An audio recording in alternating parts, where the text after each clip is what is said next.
Everything starts with, if your photo doesn't capture a viewer's attention instantly, it's pretty much game over. So when I spotted a fantastic attention-grabbing technique used by colorists, I had to find out if that same technique would help my photos stand out as well. Humans, we're pretty lazy, and it's a laziness that runs deep right through to our taste in art. Our brains have been wired over millions of years to conserve energy. Easy on the eye is an overused expression to describe art, but it's literally true.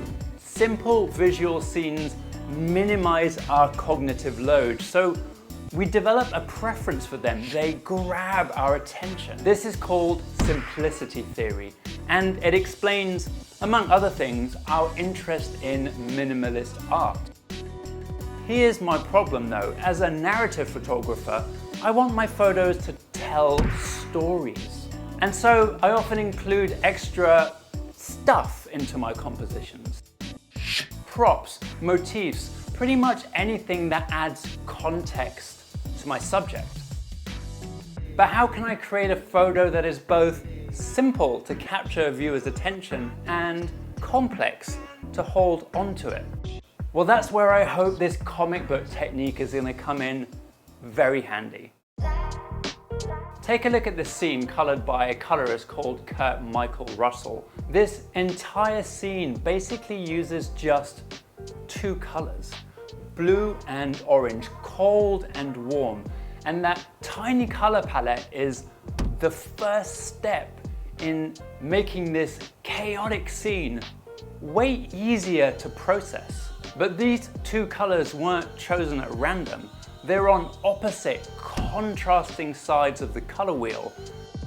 And that contrast matters when you're trying to capture someone's attention. It's one of the signals that our brain uses to spot changes in the environment. The last part of this technique is saturation.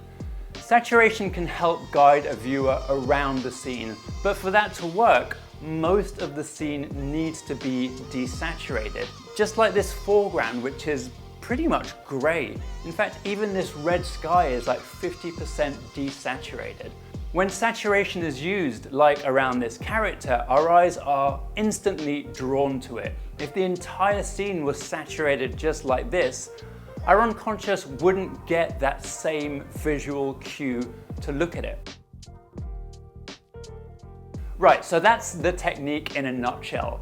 But will it work with one of my photos? The thing about photography is, well, we don't start with a black and white outline. Our raw file captures the real world in all its glorious Technicolor complexity. To control our color palette, we have two options basically.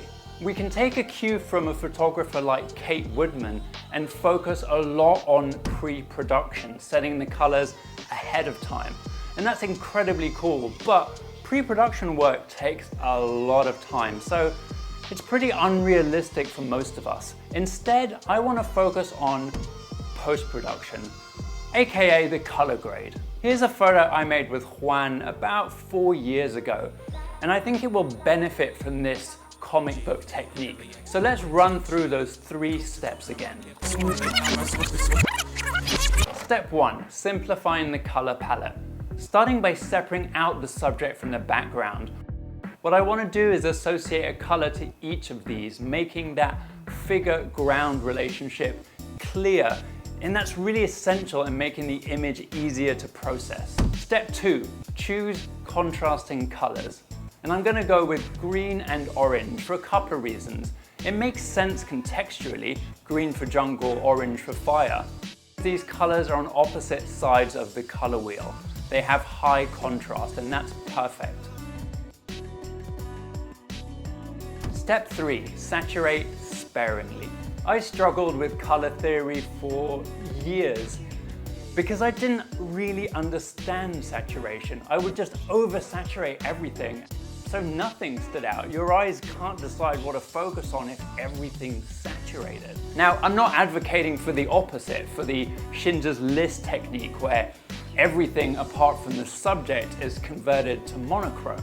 From an attention standpoint though, this actually works, but it's been heavily overused by photographers and it kind of feels ugly these days. The technique we're using today is more subtle, but it works in the same way really.